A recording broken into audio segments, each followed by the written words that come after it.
Traci Wilson, Fleet Camp, Race Matters friends. I think we are living in the technology age. Imagine that.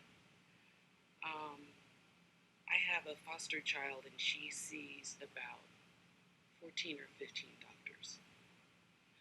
When she goes to school, she's going to have a very complicated IEP. It's almost impossible to remember all of the things that we discuss in each one of our meetings. We record them. Not because we're up to anything malicious, but there's so much to remember, and her needs are so unique. Students at IEP meetings have really unique needs that are not universal in terms of attention, and they're not universal in terms of solutions or alternatives. It's a lot of homework to keep track of.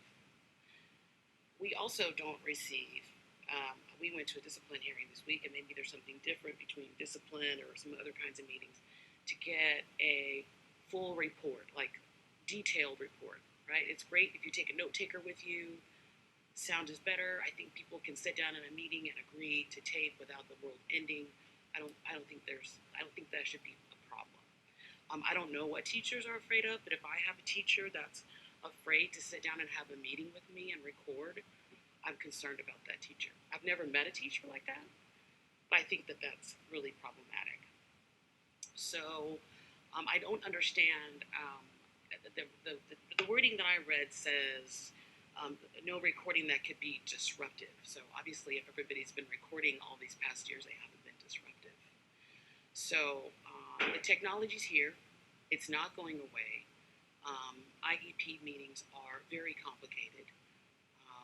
I think that everyone can sit at the table and agree to tape or not to tape or have a note taker. I think that's great, Blake, that you talked about what kinds of resources are available. I also think, and I'm going to tag up on Candace, if we are having, if FERPA is an issue and we're meeting with one set of parents and then we talk to another set of parents and we're discussing what's happening in those meetings and those parents are not in meetings together and there's a conflict, that means our restorative practice is not working. So if there is a conflict and we haven't had the parties all sit together, but then we're sharing information that pits the kids against each other because they haven't met, that's hugely problematic. So I would want to tape my meetings in those kinds of situations. So anyway, you have a lot to think about. Thanks.